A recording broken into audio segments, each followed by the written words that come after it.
আসসালামু আলাইকুম। ৪৯তম special BCS এর সাবজেক্টিভ বায়োকেমিস্ট্রি অংশের প্রস্তুতিতে লাইভ এমসিকিউর পক্ষ থেকে আমি আপনাদের সাথে আছি মুস্তফা কামাল। তো অন্যান্য দিনের মতো আজকে আমরা আমাদের সিলেবাসের ক্লিনিক্যাল বায়োকেমিস্ট্রি যে টপিকটা আছে সেটা কভার করব ইনশাআল্লাহ।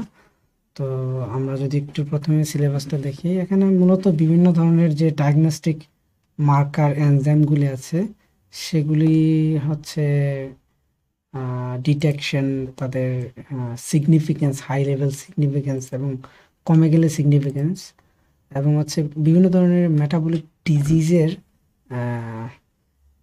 নিয়ে একটু আলোচনা আছে। অবশ্য যদিও আমরা মেটাবলিক ডিজিজের পার্টটা মেটাবলিজমে কিছুটা কমপ্লিট করেছি, তো এখানে আমরা ডায়াগনস্টিক অ্যাপ্রোচে তাদের এক্সপ্লানেশনগুলো কেমন হয় সেগুলো নিয়ে একটু আলোচনা করবো ইনশাল্লাহ।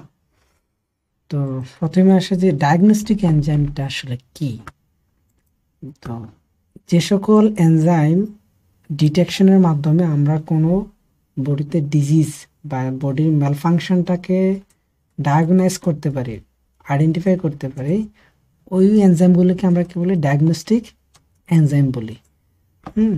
যেমন আমি একটা ছোট্ট উদাহরণ এখানে যুক্ত করেছি, যে যখন ভাইরাল হ্যাপাটাইটিস হয় আর কি, তখন দেখবেন যে লিভার আক্রান্ত হওয়ার কারণে সে কী করে, ব্লাডে বিভিন্ন ধরনের এনজাইম লিভার সেল থেকে লিক হয়ে ব্লাডে চলে আসে। এই চলে আসার একটা প্যাটার্ন আছে, যেমন সবচেয়ে বেশি থাকে অ্যালানিন ট্রানজিমিনেস, তারপরে থাকে অ্যাসপার্টেট ট্রানজিমিনেস বা এএলটি, বা তারপরে এএসটি, তারপর প্রায় 3 সপ্তাহ পর বিলিরুবিনের মাত্রাটা আস্তে আস্তে বাড়তে থাকবে।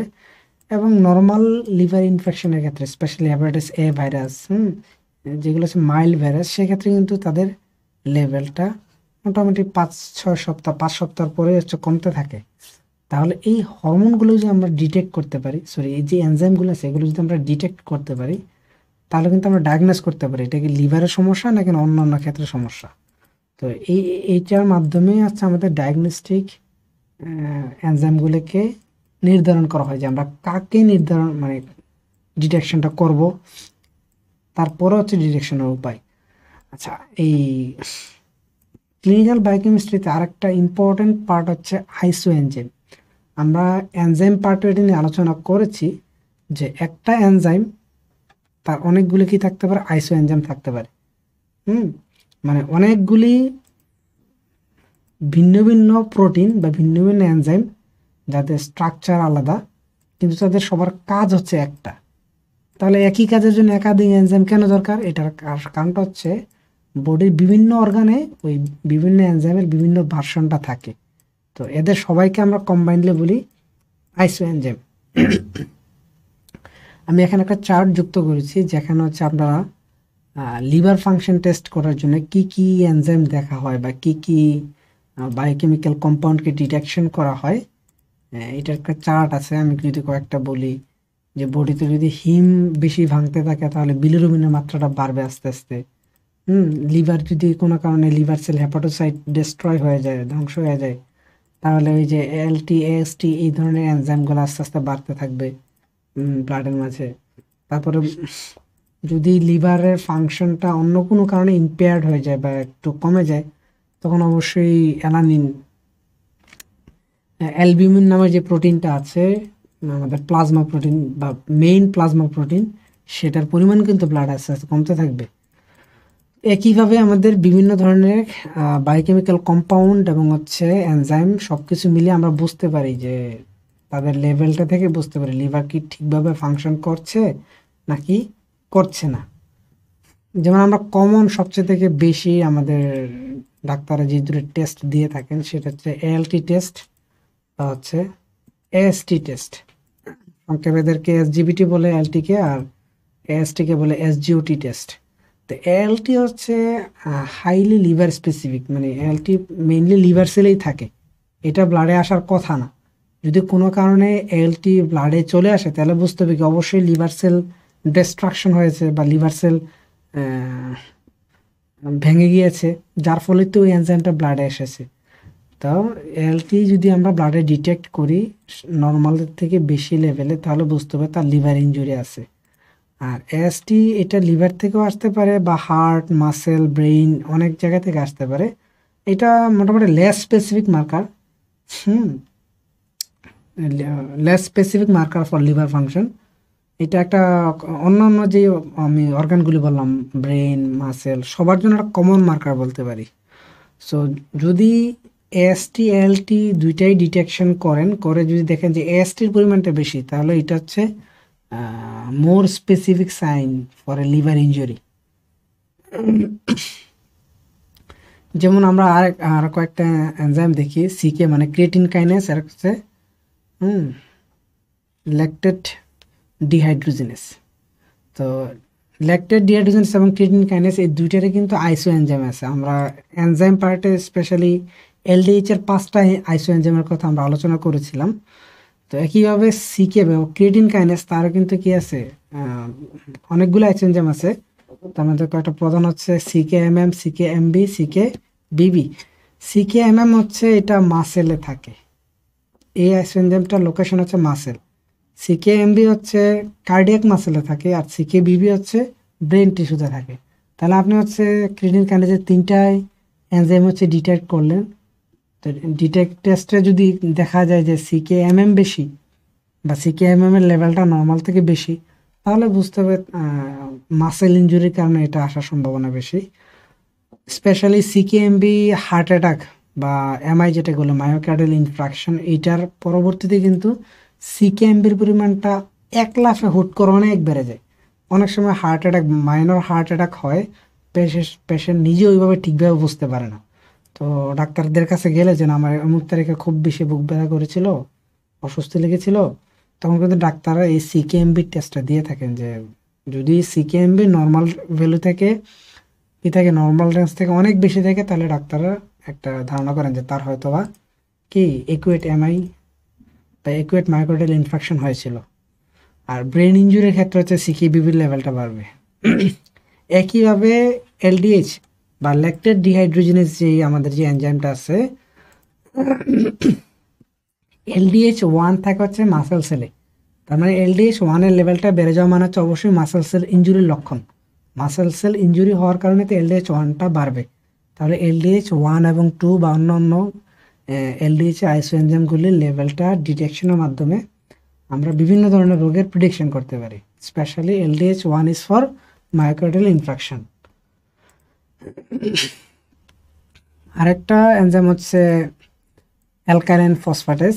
এটা মেইনলি লিভার প্রডিউস করে, তবে কিছু পরিমাণে বোন এবং প্লাসেন্টাও অ্যালকালাইন ফসফেটেস তৈরি করতে পারে।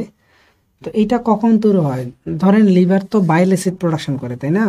তো বাইল অ্যাসিড যদি প্রোডাকশনের পরে কোনো কারণে লিভারে জমতে থাকে, মানে সে বের হতে পারছে না লিভার থেকে, সেটা নানান কারণ হতে পারে। অনেক সময় আমাদের পিত্তথলিতে পাথর হয় বা পিত্তথলিতে চর্বি জমে গিয়ে হচ্ছে ওই নালীটা ব্লক হয়ে যেতে পারে, বা হেপাটাইটিসের কারণে হচ্ছে আমাদের যে ভেসেলগুলো সেগুলো হচ্ছে ইনজুরি হতে পারে। তো নানান কারণে যদি বাইল অ্যাসিড ফ্লোটা বাধাগ্রস্ত হয় বা হচ্ছে সমস্যা হয়, তখনই কিন্তু এই এএলপি লেভেলটা, লিভার হচ্ছে এএলপি প্রোডাকশনটা বাড়িয়ে দেয়। একইভাবে আমাদের যে হাড় আছে, আমাদের হাড়ের বিভিন্ন সমস্যা থাকলেও বিভিন্ন ধরনের রোগের কারণে কিন্তু এএলপি লেভেলটা আস্তে আস্তে বাড়বে। কারণ হাড়ের সমস্যা হলেও এই এনজাইমটার পরিমাণ হচ্ছে ব্লাডে আস্তে আস্তে বাড়ে। তা আমরা কি করি যে হাড়ে সমস্যা নাকি না লিভারের সমস্যা সেটা বোঝার জন্যে জিজিটি টেস্ট একটা করে থাকি, মানে হচ্ছে গামা গ্লুটামাইল ট্রান্সফারেজ টেস্ট করে থাকি। যদি এএলপির পাশাপাশি জিজিটি লেভেলও বেশি থাকে, তাহলে বুঝতে হবে সমস্যাটা আসলে লিভারে। কারণ লিভারে যখন সমস্যা হয়, তখন এএলপির পাশাপাশি সে কী করে ওই জিজিটিটাকেও প্রোডাকশনটা সে বাড়িয়ে দেয়। এইভাবে হচ্ছে আমরা লিভার স্পেসিফিক টেস্ট করতে পারি এএলপির মাধ্যমে। তো আরেকটা এনজাইম হচ্ছে ইম্পর্টেন্ট বায়োকেমিস্ট, ক্লিনিক্যাল বায়োকেমিস্টদের জন্য, সেটা হচ্ছে অ্যাসিড ফসফেটেস। এটার কারণ হচ্ছে প্রস্টেট, আমাদের স্পেশালি মেলদের আর কি, হ্যাঁ, মেলদের প্রস্টেট গ্ল্যান্ড নামে একটা গ্ল্যান্ড আছে প্রস্রাব নালীর পাশে, বা হচ্ছে প্রস্রাবে যে থলি থাকে তার নিচে।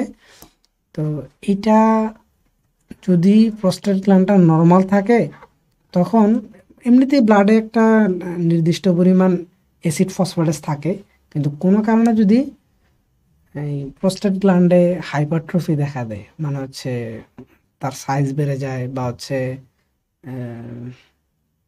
অ্যাক্রোমেগালি দেখা দেয়, তখন হচ্ছে ওই প্রস্টেট গ্ল্যান্ড বেশি বেশি করে হচ্ছে অ্যাসিড ফসফেটাস প্রোডাকশন করে, ফলে তার ওই আক্রান্ত ব্যক্তির ব্লাডে কিন্তু এই এসিপির লেভেলটা বেড়ে যাবে। তো যদি স্পেশালি অ্যাসিড ফসফেটাস দীর্ঘদিন ধরে হচ্ছে প্রস্টেট ক্যান্সারের জন্য একটা ইম্পর্টেন্ট বায়োমার্কার ছিল, যে যাদের প্রস্টেট ক্যান্সার আছে তাদের হচ্ছে দেখা যাচ্ছে এসিবির লেভেলটা সবসময় হাই থাকতো, এখনও থাকে। তো আবার যখন তাদেরকে কেমিওথেরাপি দেওয়া হতো বা অন্যান্য ওষুধ মেডিসিনাল অ্যাপ্রোচ নেওয়া হতো, তখন হচ্ছে ওই ক্যান্সার ভালো হওয়ার সাথে সাথে কিন্তু অ্যাসিড ফসফেটাসের লেভেলটাও কমতে থাকে। তাহলে এইটা একই সাথে ডায়াগনস্টিক মার্কার এবং হচ্ছে ডিজিজের প্রগনোসিস মার্কার হিসেবেও ইউজ করা হইতো, বা এখনও কিছু ক্ষেত্রে হয়। বর্তমানে হচ্ছে ওই প্রস্টেট ক্যান্সার ডিটেকশনের জন্য আরও স্পেসিফিক কিছু টেস্ট আছে, যেমন প্রস্টেট স্পেসিফিক অ্যান্টিজেন, পিএসএ অ্যান্টিজেন আমরা বলি। ওইটাকে ডিটেকশন করলে কিন্তু বোঝা যায় যে আসলে তার প্রস্টেট ক্যান্সার আছে কি হচ্ছে নাই। আচ্ছা, আমাদের কিছু বায়ো মলিকুলস আমরা দেখব যেগুলি হচ্ছে নর্মালি বডিতে থাকে, নর্মাল মানুষের লেভেল একটা থাকে, আর যদি কেউ অসুস্থ হয় তখন এইটার লেভেলটা কমে যাবে, বেড়ে যায়। হ্যাঁ, যেমন হচ্ছে ইউরিয়া। ইউরিয়া কি হয়, আমরা যে প্রোটিনগুলি খাই এগুলো কিন্তু আলটিমেটলি অ্যামাইনো অ্যাসিড প্রোডাকশন করে। অ্যামাইনো অ্যাসিডটা কি হয়, সে হচ্ছে লিভারে গিয়ে ডিএমিনেশনের মাধ্যমে সে ইউরিয়াতে পরিণত হয়ে যায়, অ্যামিনোমূলকটা। আর বাকি কার্বন চেনটা বা কিটো অ্যাসিডটা হচ্ছে এনার্জি প্রোডাকশনের কাজে লাগে থাকে। তো এবং এই ইউরিয়াটা কি করে, কিডনি হচ্ছে প্রস্রাবের সাথে সে বডি থেকে বের করে দেয়। ধরেন কারো যদি কিডনি ফাংশনের সমস্যা থাকে, কিডনিতে নানা ধরনের অসুবিধা থাকে, তাহলে কিন্তু কিডনি কি করতে পারবে না, এই ইউরিয়াটাকে ব্লাড থেকে প্রস্রাবে এক্সক্রিশন করতে পারবে না। তো এই ইউরিয়াটাকে ডায়াগনস্টিক মার্কার হিসেবে ইউজ করা হয় ফর কিডনি ফাংশন টেস্টের জন্য। আচ্ছা, আরেকটা হচ্ছে ইউরিক অ্যাসিড। ইউরিক অ্যাসিড হচ্ছে আমাদের যে নিউক্লিওটাইড আছে আর কি, স্পেশালি পিউরিনের লাস্ট, মানে পিউরিন মেটাবলিজমের লাস্ট প্রোডাক্ট হচ্ছে ইউরিক অ্যাসিড। আমরা হিউম্যান বা হায়ার লেভেল অ্যানিমেলরা হচ্ছে ইউরিক অ্যাসিডকে আর ভাঙতে পারি না, কারণ আমাদের হচ্ছে ওই ইউরিক এনজাইমটা নেই। তো আমরা ইউরিক অ্যাসিডটাই কী করি, প্রস্রাবের সাথে এক্সক্রিট করি বডি থেকে। তো যখন কি হয়, এই ইউরিক অ্যাসিড বডি থেকে বের হতে পারে না। এটার আবার নানান কারণ থাকতে পারে। ধরেন কারো কিডনিতে সমস্যা, কিডনি ফাংশনের সমস্যা থাকলে কি হবে, তার ইউরিক অ্যাসিড ব্লাডে আস্তে আস্তে বা বডিতে আস্তে আস্তে বাড়তে থাকবে। পাশাপাশি যদি এমন হয় যে কারো পিউরিন মেটাবলিজমের সমস্যা, তখন কি হবে, বডি পিউরিন ভাঙার বা পিউরিন মেটাবলিজমের রেটটা বেড়ে যায়। তখন বডি এত পরিমাণে ইউরিক অ্যাসিড প্রোডাকশন করে যে এগুলোকে কিডনি ফিল্ট্রেশন করেই শেষ কুলাতে পারে না, তখনই কিন্তু ব্লাডে ইউরিক অ্যাসিডের লেভেলটা বেড়ে যায়। তাহলে এই ইউরিক অ্যাসিড লেভেলটা বেড়ে গেলে কিন্তু একটা রোগ হয়, আপনারা সবাই সাথে সেটা জানেন, যে গাউট হয়। গাউটের অন্যতম মার্কার হচ্ছে ব্লাডে ইউরিক অ্যাসিড লেভেল টেস্ট করা। আমরা সহজ কথা ওই যে বলি না, অনেকের ওই যে বলি বাত, তো এই গাউট হচ্ছে এক ধরনের এই বাত আর কি, যে জয়েন্টে ব্যথা করে।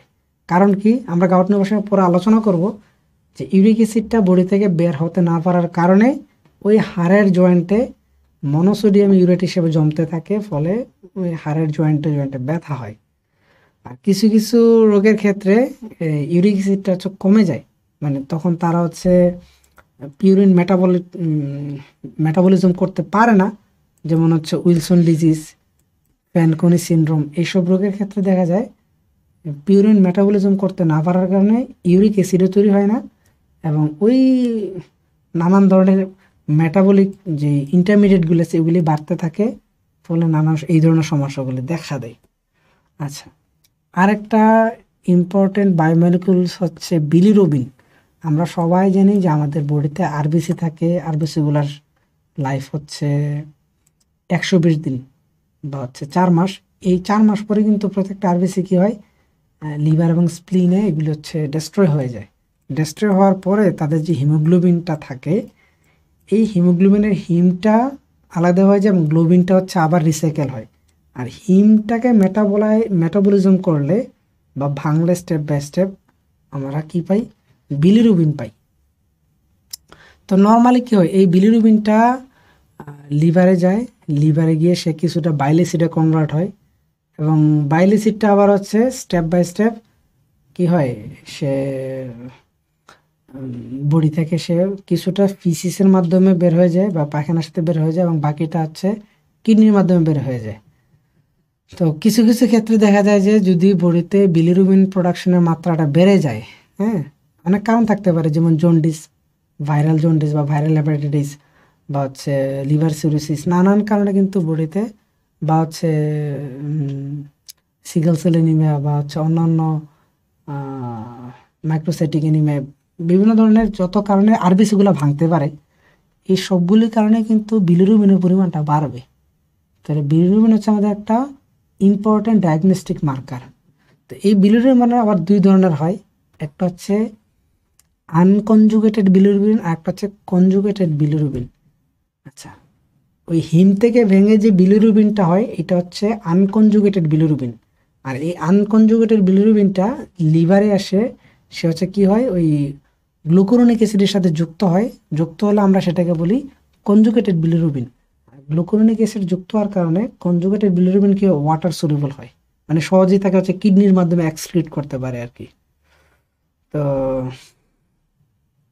কিছু কিছু ক্ষেত্রে দেখা যায় যে কিছু কিছু রোগের ক্ষেত্রে আনকনজুগেটেড বিলিরুবিনের পরিমাণটা বেড়ে যায়, আবার কিছু কিছু রোগের ক্ষেত্রে হচ্ছে কনজুগেটেড বিলিরুবিনটা হচ্ছে বেড়ে যায়। যেমন আমি যদি একটু বলি যে haemolytic anaemia, Gilbert syndrome, specially haemolytic anaemia তো বুঝি যে আরবিসি ডেস্ট্রয় হয়ে যাবে, সেক্ষেত্রে কিন্তু ওই লিভার এত সংখ্যক হিমকে কনজুগেট করতে পারে না, ফলে আনকনজুগেটেড বিলিরুবিনের মাত্রাটা ব্লাডে আস্তে আস্তে বাড়তে থাকে। যদি এমন হয় যে লিভার হচ্ছে কনজুগেশন করেছে বিলিরুবিনকে, মানে কনজুগেটেড বিলিরুবিন উৎপন্ন করেছে, কিন্তু অন্য কোনো সমস্যার কারণে এই কনজুগেটেড বিলিরুবিনটা হচ্ছে বডি থেকে বের হতে পারছে না, সেটা নানান কারণ হতে পারে, যেমন পিত্তথলির পাথর হতে পারে বা হচ্ছে টিউমার হতে পারে বা হ্যাপাটাইটিস হতে পারে। নানান কারণে কি হয়, লিভার তখন এই কনজুগেটেড বিলিরুবিনটাকে এক্সক্রিট করার জন্য কাজ করতে পারে না, ফলে বডিতে কনজুগেটেড বিলিরুবিনের লেভেলটা হচ্ছে বেড়ে যায়। তো এটা আমাদের দেখতে হবে যে বিলিরুবিন টেস্ট করবেন, কোন ধরনের বিলিরুবিন টেস্টটা, কি কনজুগেটেড বিলিরুবিন নাকি আনকনজুগেটেড বিলিরুবিন, এবং দুইটার কিন্তু সিগনিফিকেন্স আলাদা।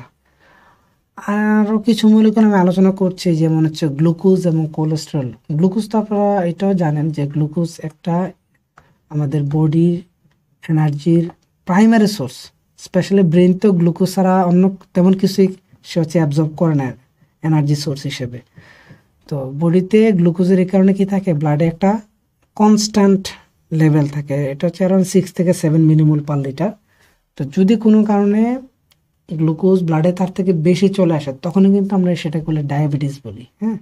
আর যদি গ্লুকোজ কম থাকে, নর্মাল রেঞ্জ থেকে কম থাকে, তখন আমরা সেটা বলি হাইপোগ্লাইসিমিয়া। ডায়াবেটিসটাকে আমরা বলি হাইপারগ্লাইসিমিয়া, আর যদি কম থাকে সেটাকে বলি হাইপোগ্লাইসিমিয়া। তো এই গ্লুকোজের লেভেলটা ডিটেকশন করে কিন্তু আমরা বডির এই ডায়াবেটিস এবং হাইপোগ্লাইসিমিয়া ডায়াগনোসিস করতে পারি। কোলেস্টেরল আমাদের বডিতেও থাকে, সব অ্যানিমেলেই কোলেস্টেরল থাকে। তো কোলেস্টেরল কিন্তু নর্মালি একটা লেভেল বডি মেনটেন করে। তো কোনো কারণে কি হয়, যদি কোলেস্টেরল মেটাবলিজমে কারো সমস্যা হয় বা অন্যান্য স্পেশালি লিপোপ্রোটিন মেটাবলিজমে যদি সমস্যা হয়, তাহলে কিন্তু ব্লাডে কোলেস্টেরলের লেভেলটা বেড়ে যাবে। আর এই কোলেস্টেরল লেভেলটা বাড়লে কি হয়, আমরা লিপিড পার্টে একটু আলোচনা করেছিলাম যে সে হচ্ছে অ্যাথেরোস্ক্লেরোসিস ইনিশিয়েট করে, মানে হচ্ছে ব্লাড ভেসেলে সে হচ্ছে চর্বিগুলো জমে জমে ওই ব্লাড ভেসেলটাকে ব্লক করে দেয়। তো আমরা কোলেস্টেরলের লেভেলটা নির্ণয় করার মাধ্যমে বুঝতে পারি যে তার বডি লিপিড প্রোফাইলটা কতটুকু হেলদি স্টেটে আছে। পাশাপাশি আমরা বিভিন্ন ধরনের লিপোপ্রোটিনের নাম জানি, এলডিএল, এইচডিএল। স্পেশালি এলডিএল এর লেভেল যদি বেড়ে যায় তাহলে বুঝতে হবে তার বডিতে কোলেস্টেরলের লেভেলটা খারাপ অবস্থায় আছে, এলডিএল। আর যদি এইচডিএল বেশি থাকে তাহলে বুঝতে হবে তার বডিতে কোলেস্টেরল সহনীয় পর্যায়ে আছে এবং বডির জন্য অপটিমাম লেভেলে আছে। তাহলে কোলেস্টেরল টেস্টের মাধ্যমে কিন্তু আমরা বডি ফাংশন ডায়াগনোসিস করতে পারি। আচ্ছা, এবার কিছু ইলেকট্রোলাইটের ডায়াগনস্টিক ইম্পর্টেন্স আমরা আলোচনা করব।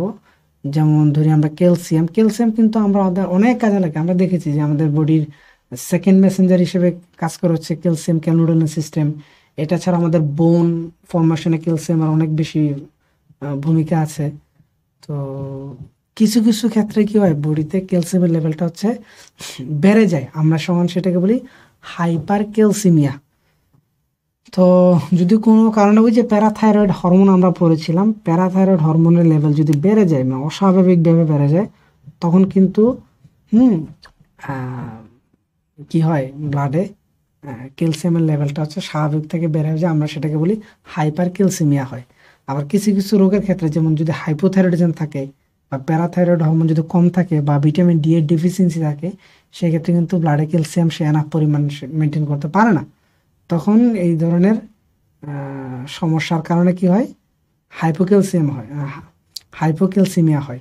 আচ্ছা, একটা জিনিস খেয়াল করেন, অনেক সময় আপনার প্যারাথাইরয়েড হরমোন ঠিক আছে বা অন্যান্য মেশিনারি ঠিক আছে, বাট কিডনিতে সমস্যা, তাহলে কিন্তু কি হবে, হাইপোক্যালসিয়াম হবে। কেন? কারণ ওই আমাদের কিডনির যে নেফ্রন, সে কি করে গ্লোমেরুলার ফিল্টার থেকে সে কিন্তু সকল আয়নকে, স্পেশালি তার যে নেসেসারি যে আয়নগুলো আছে এগুলোকে সে কি করে রিঅ্যাবজর্ব করে। তো যদি কিডনি ফাংশনের সমস্যা থাকে তখন সে কী করতে পারে না, ক্যালসিয়ামটাকে আবার অ্যাবজর্ব করতে পারে না, ফলে সেটা প্রস্রাবের সাথে বেরিয়ে যায়, ফলে আমরা তখন কী তৈরি হয়, হাইপোক্যালসিয়ামের তৈরি হয়। আচ্ছা, আয়রন হচ্ছে আমাদের এরকম আরেকটা ইম্পর্ট্যান্ট ডায়াগনস্টিক আয়ন বলতে পারি, কারণ এটা টেস্ট করে আমরা বুঝতে পারি তার বডিতে অন্যান্য ফিজিওলজিক্যাল প্যারামিটারগুলো কেমন আছে। যদি বডিতে নর্মালি আয়রন লেভেল কম থাকে তাহলে এটা একটা কমন ইন্ডিকেটর যে ওই পেশেন্টের কি আছে, অ্যানিমিয়া আছে। ঠিক আছে, তারপর আমরা অনেক সময় ফেরিটিন টেস্ট করি লিভার ফাংশন টেস্টের জন্য, যে স্টোরেজ আয়রন লেভেলটা কেমন আছে। হ্যাঁ, তারপর হচ্ছে হিমোগ্লোবিন টেস্ট করি, যে তার হিমোগ্লোবিনের স্টেট কেমন আছে। তো আমরা যে যদি আয়রনের লেভেলটা বেড়ে যায় তখন যে সমস্যাটা তৈরি, আমরা সেটা বলি হিমোক্রোমাটোসিস। ঠিক আছে, এটা হচ্ছে বডিতে আয়রনটা বেড়ে যাওয়ার কারণে আয়রন ওভারলোড তৈরি করে। স্পেশালি আপনারা যদি কখনো এই ব্লাড ক্যান্সার যাদের আছে এইসব পেশেন্ট দেখে থাকেন, দেখবেন যে তাদের কিছুদিন পরপরই হচ্ছে রক্ত নিতে হয়। তো এই অধিক ব্লাড ট্রান্সফিউশনের কারণে কিন্তু এই তাদের যে আরবিসিটা, এটা কিন্তু আরবিসি ডেস্ট্রয় হয়ে যায় 4 মাস পরে, বাট তাদের যে আয়রনটা এটা কিন্তু বডিতে জমতে থাকে। কিডনিও কিন্তু এত আয়রনকে সে এক্সক্রিট করতে পারে না, তো বডিতে তখন হাইপোক্রোমাটোসিস দেখা দেয় আর কি। আর অ্যানিমিয়ার ক্ষেত্রে কি হবে, আয়রন কম থাকলে তো সে হিমোগ্লোবিন তৈরি করতে পারবে না, হিমোগ্লোবিন কম থাকলে তখন আরবিসির পরিমাণটা কমে যায়, মানে হচ্ছে রক্তে আরবিসির পরিমাণ কমে গেলে অ্যানিমিয়া দেখা দেয়। আচ্ছা, আমাদের আরও 2টা আয়নে আলোচনা করি, স্পেশালি ফসফেট আয়ন এবং হচ্ছে বাইকার্বনেট আয়ন, দুইটাই নেগেটিভ আয়ন বা অ্যানায়ন। ফসফেটের কথা তো আপনারা সবাই জানেন যে বডির কি বলে অন্যতম বাফার সিস্টেম তৈরি হচ্ছে ফসফেট বাফার বডিতে। তো এই কিছু কিছু ক্ষেত্রে হচ্ছে ফসফেট আয়নের পরিমাণটা বেড়ে যায়, স্পেশালি রেনাল ফেলিওর বা হাইপোপ্যারাথাইরয়েডিজমের ফলে তখন হচ্ছে বডিতে হচ্ছে ফসফেট আয়নটা হচ্ছে বেড়ে যায়। আর ভিটামিন ডির পরিমাণ যদি কম থাকে, হ্যাঁ, বা হচ্ছে হাইপার প্যারাথাইরয়েডিজম থাকলে কিন্তু ফসফেট আয়নটা হচ্ছে বেড়ে যায়। তো এগুলি বাড়াটা কমাটা হচ্ছে এক একটা ডিজিজের ডায়াগনস্টিক মার্কার হিসেবে কিন্তু কাজ করছে। একইভাবে আপনার বাইকার্বনেটের কথা বলেন, বাইকার্বনেট হচ্ছে বডির প্রাইমারি বাফার আর কি, প্রাইমারি ব্লাড বাফার। তো যদি বডিতে বাইকার্বনেট আয়নটা কমে যায় তাহলে বুঝতে হবে ওখানে অবশ্যই বডিতে মেটাবলিক অ্যাসিডোসিস চলছে, কারণ বাইকার্বনেট কি করে, ওই অ্যাসিডকে ধ্বংস করে ফেলে। আর অ্যাসিডকে নিউট্রালাইজ করতে গিয়ে বা হচ্ছে প্রশমিত করতে গিয়ে সে নিজের পরিমাণটা বডিতে কমে যায়। এই কারণে যদি বাইকার্বনেট কম থাকে এটা একটা স্ট্রং ইন্ডিকেটর যে ওই পেশেন্টের কি আছে, মেটাবলিক অ্যাসিডোসিস আছে, যেমন হচ্ছে ডায়াবেটিক কিটোএসিডোসিস হতে পারে, বা অনেক সময় রেনাল ফেলিউরের কারণে কিন্তু এই বাইকার্বনেট আয়নের পরিমাণটা কমে যেতে পারে।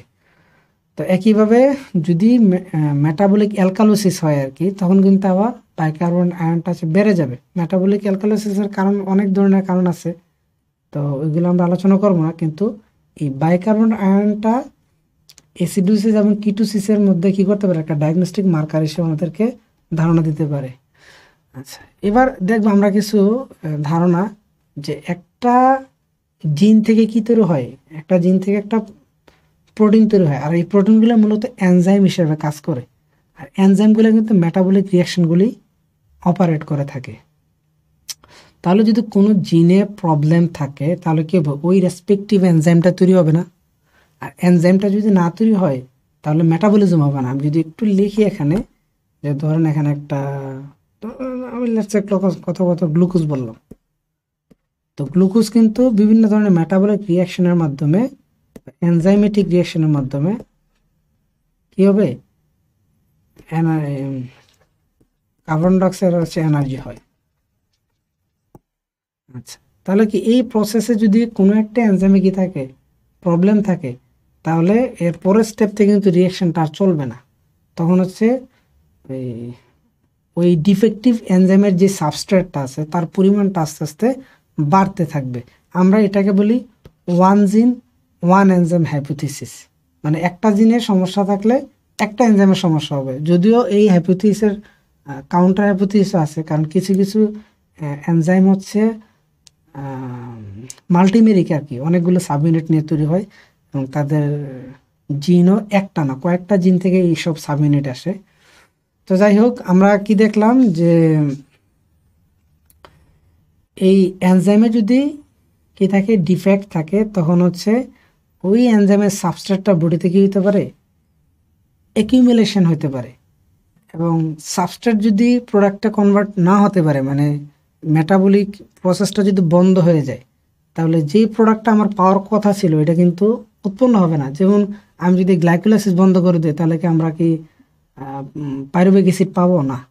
তাহলে দেখা যাচ্ছে কি আমাদের ওই গ্লুকোজ মেটাবলিজমের ইন্টারমিডিয়েটগুলি হচ্ছে জমতে থাকবে, এবং পাইরুভেটের ডেফিসিয়েন্সি দেখা দেবে, এবং তখন এই অতিরিক্ত পাইরুভেট কিন্তু আমাদের বডিতে নানান সমস্যা তৈরি করতে পারে বা তৈরি করে। এটা হচ্ছে একটা সহজ উদাহরণ দিলাম, যে তখন এই মেটাবলাইটটা হচ্ছে অল্টারনেটিভ পাথওয়েতে গিয়ে আমাদের বডির নানা ধরনের সমস্যা তৈরি করে। যেমন আমি একটা উদাহরণ দিই, এটা আমি অবশ্য মেটাবলিজমের সময় আলোচনা করেছিলাম, ফিনাইল কিটোনিউরিয়া, পিকিইউ। তো এখানে ওই ফিনাইলঅ্যালানিনকে কিসে কনভার্ট করে, টাইরোসিনে কনভার্ট করতে গেলে একটা এনজাইম লাগে, এটা হচ্ছে কি ফিনাইলঅ্যালানিন হাইড্রোক্সিলেস। তাহলে এই ফিনাইলঅ্যালানিন হাইড্রোক্সিলেস এই এনজাইমে যদি সমস্যা থাকে, তাহলে কী হবে, ফিনাইলঅ্যালানিন কিন্তু আর টাইরোসিনে কনভার্সন হতে পারে না, যার ফলে বডিতে এই ফিনাইলঅ্যালানিনের পরিমাণ টক্সিকভাবে বাড়তে থাকে, মানে অ্যাবনর্মালি বাড়তে থাকে, যেটা তার নার্ভাস সিস্টেমকে পর্যন্ত একদম ডিস্ট্রয় করে দিতে পারে। তো তখন হচ্ছে কি হয়, ফিনাইলঅ্যালানিন হচ্ছে মেটাবলিজম অংশগ্রহণ করতে পারে না। এই অতিরিক্ত ফিনাইলঅ্যালানিন এটা তখন অল্টারনেটিভ পাথের মাধ্যমে ফিনাইল কিটোনে কনভার্ট হয়।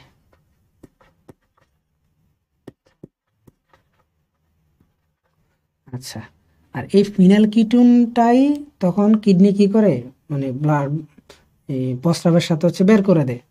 আর ফিনাইল কিটোনের গন্ধটা হচ্ছে একটু মাউজি অডর, মানে একটু দুর্গন্ধ, যেটা দেখে আমরা বুঝতে পারি যে ওই পেশেন্টের কি থাকতে পারে, ফিনাইল কিটোনিউরিয়া থাকতে পারে। তো এই ফিনাইল কিটোনিউরিয়া সমস্যাটা একদম বাচ্চা ছোট বয়সে কিন্তু এটা ডায়াগনোস করতে হয়, নাহলে কিন্তু বড় হতে হতে তার ব্রেনের যে পরিমাণ ক্ষতি হয় এটাকে কোনোভাবেই রিকভার করা সম্ভব না।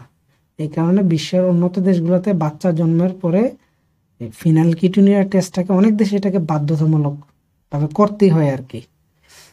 আর এটা ট্রিটমেন্ট হচ্ছে তাকে লাইফ লং ভাবেই কি, মানে ফিনাইলঅ্যালানিন মুক্ত খাবার খেতে হবে, নাহলে ফিনাইলঅ্যালানিন খেলেই তার এই সমস্যাটা দেখা দিবে। আচ্ছা, এরকমভাবে আরেকটা ডিজিজ হচ্ছে অ্যালকেপটোনিউরিয়া। এটা হচ্ছে আমাদের একটা মেটাবোলাইট আছে, আমরা সেটাকে বলি হোমোজেন্টিসেট 1,2 ডাইঅক্সিজিনেস। যে আমরা দেখলাম যে ফিনাইলালানিন থেকে কি হয়, টাইরোসিন হয়। এই টাইরোসিনটা আবার মেটাবলিক অ্যাক্টিভিটিতে অংশগ্রহণ হয়ে সে কী করে, তার ফার্দার সে হচ্ছে এনার্জি প্রোডাকশন বা ক্যাটাবলিক প্রসেসে সে অংশগ্রহণ করে। এই টাইরোসিন মেটাবলিজমের বা ক্যাটাবলিজমের একটা এনজাইম হচ্ছে এইচজিডি। আমরা এটাকে অনেক সময় কি বলি, হোমোজেন্টিসেট 1,2 ডাইঅক্সিজেনেস, পুরো নামটা আপনারা মনে রাখতে পারেন। তো এই এনজাইমটা হচ্ছে লাগে, যদি এই এনজাইমের সমস্যা থাকে তাহলে কি ওইটার এই এনজাইমের যে সাবস্ট্রেট, যেটাকে আমরা বলি হোমোজেন্টিস্টিক অ্যাসিড, এটা কিন্তু সে আর ফার্দার অন্য বায়োকেমিক্যালে কনভার্ট হতে পারে না, ফলে এইচজি এর পরিমাণ আস্তে আস্তে বাড়তে থাকে। আমি যদি একটু লিখি, এই এইচজিএকেই এইচজিডিতে কনভার্ট, এইচজিডি হচ্ছে ফার্দার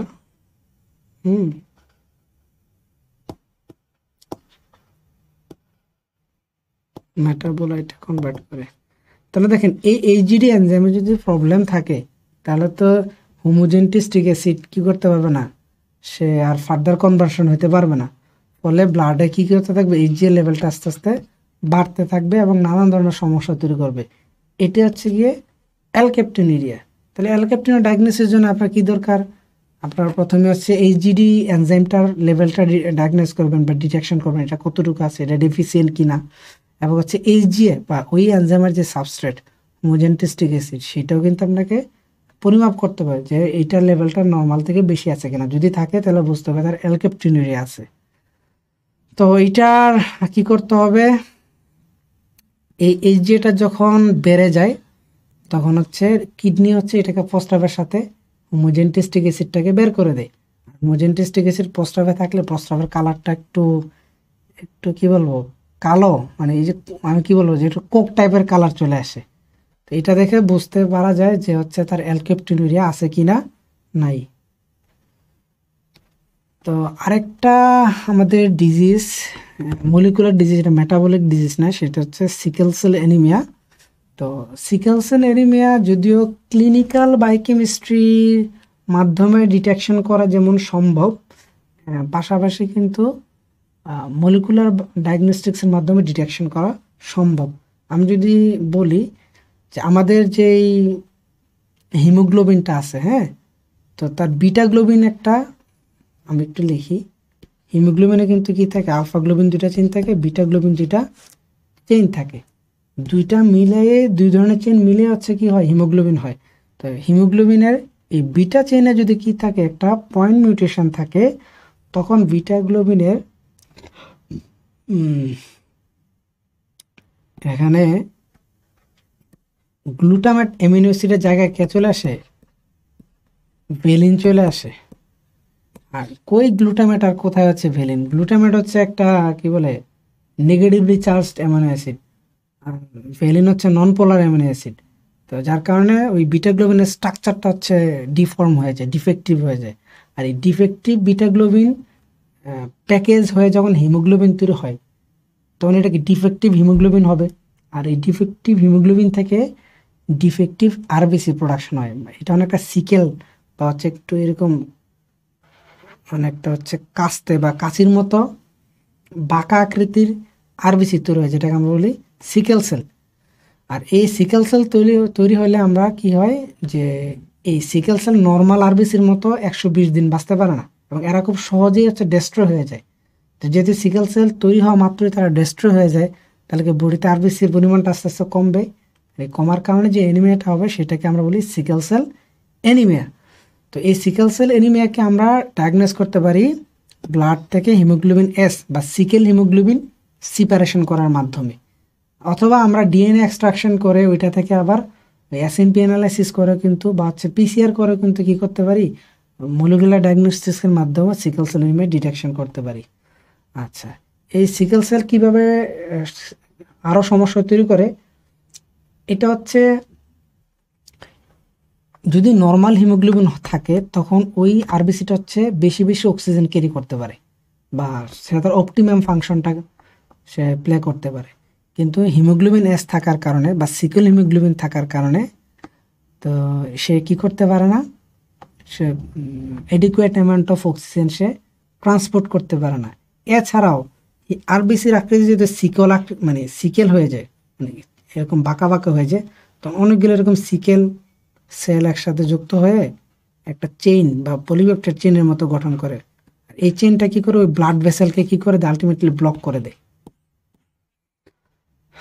এবং এই ব্লক করে দেওয়ার ফলে কিন্তু আমাদের কি হয়, ভ্যাসোস্কুলেশন তৈরি হয়, মানে হচ্ছে ক্লগিং তৈরি হয়, ব্লাড ঠিকভাবে তার ওই পেশেন্টের দেহে ফ্লো হতে পারে না।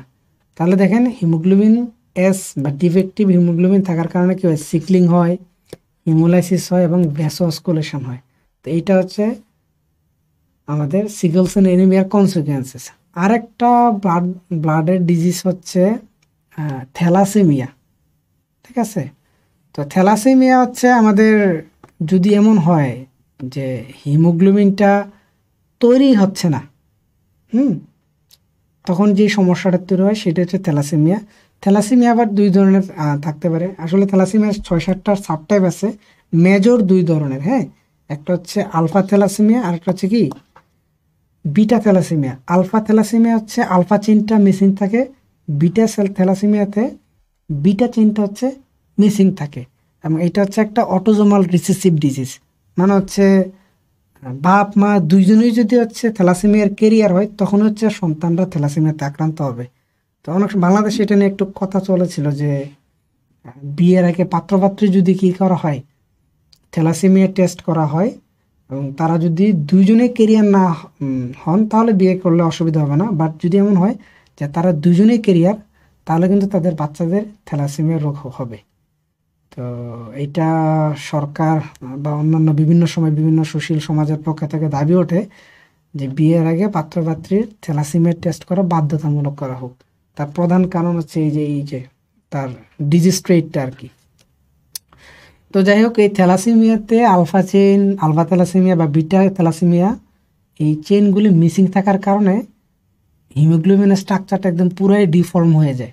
তো এই ডিফর্ম হিমোগ্লোবিন দিয়ে আরবিসি তো ডিফর্ম হবে, ফলে ওই আরবিসিগুলো খুব বেশি দিন ব্লাডে সার্কুলেট হতে পারে না, খুব সহজেই ডিস্ট্রাকশন হয়ে যায়।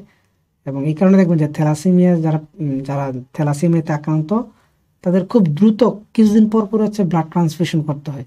ব্লাড ট্রান্সফিউশন করা বন্ধ করে দিলে সেও মারা যাবে, কারণ এই ডিফর্ম হিমোগ্লোবিন বা ডিফর্ম আরবিসি দিয়ে তো তার বডির অক্সিজেন সাপ্লাই দিতে পারতেছে না। আচ্ছা, তো ওইটা আমি অবশ্য একটু আলোচনা করেছি যে এটার প্যাথোফিজিওলজি কী কী হয়।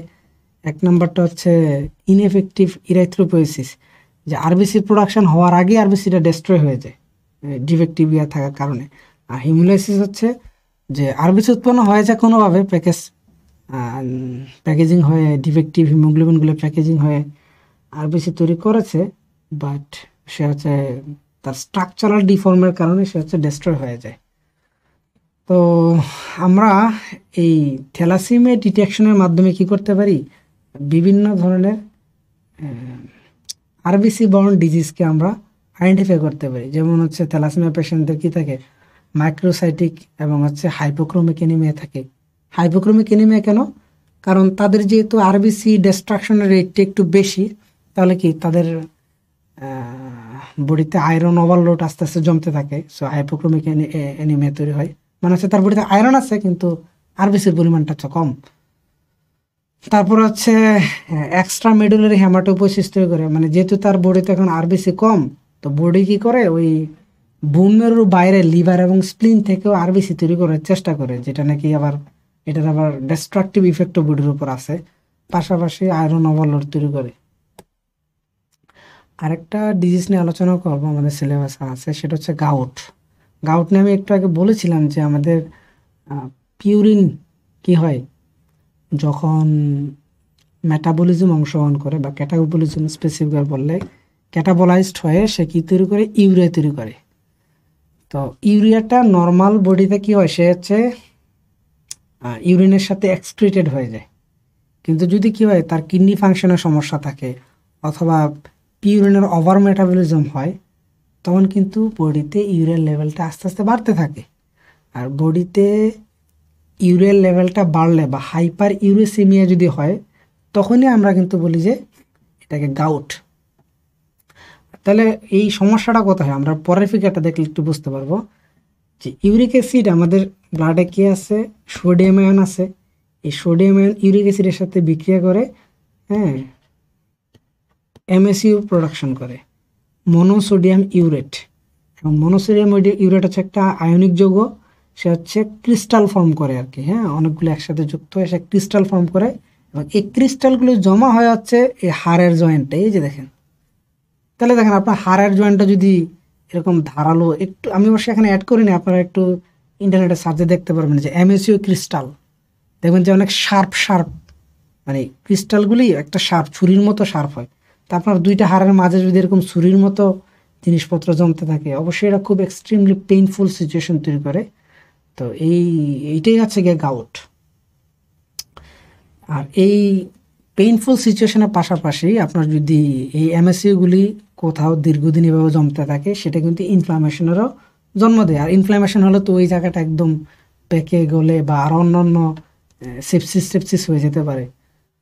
তো এই গাউট আছে কি না নাই, এটা ডায়াগনোসিস করার বা ক্লিনিক্যাল বায়োকেমিস্ট্রি হিসেবে আমাদের অন্যতম টুল হচ্ছে এই ইউরিক অ্যাসিডের লেভেলটা পরিমাপ করা। যদি দেখা যায় যে কারো এই জয়েন্টে ব্যথার পাশাপাশি ইউরিক অ্যাসিডের লেভেলটা বেশি, তাহলে ডাক্তাররা সাজেস্ট করেন যে হচ্ছে তার কি হতে পারে, গাউট হতে পারে। তখন ওই যে অ্যালোপিউরিনল গ্রুপের ওষুধগুলি তাকে প্রেসক্রাইব করা হয়। আমরা সেটাও দেখেছিলাম যে এনজাইম পার্টে অ্যালোপিউরিনল। তাহলে বিভিন্ন ধরনের যে জেনেটিক ডিজঅর্ডারগুলো আমরা তখন আলোচনা করলাম, ওইটার একটা সামারি চার্ট দিয়েছি, এটা আমি আর বলবো না, আপনারা একটু সামারি হিসেবে দেখে নেবেন যে প্রত্যেকটা ডিজিজ সেটার কারণ কি, এবং এটার কিভাবে আমরা কি করতে পারি, ডিটেক্ট করতে পারি। তো আমরা বায়োকেমিস্ট্রি তো আসলে এটা একটা ডাইনামিক সাবজেক্ট। অনেকে এগ্রিকালচারাল বায়োকেমিস্ট্রি বা প্লান্ট বায়োকেমিস্ট্রি আছে, আবার অন্যদিকে ক্লিনিক্যাল বায়োকেমিস্ট্রি আছে। তো ক্লিনিক্যাল বায়োকেমিস্ট্রি বর্তমান আধুনিক চিকিৎসা ব্যবস্থায় তাদের অবদান অস্বীকার করা অসম্ভব। কারণ আমাদের যত ধরনের এখন যে রোগগুলো আছে, হ্যাঁ, আগের যুগে দেখেন ডাক্তাররা হচ্ছে মানে কি বলে ফিজিওলজিক্যাল এক্সামিনেশনের মাধ্যমে ডায়াগনোসিস করতেন রোগ যতটুকু পারতেন।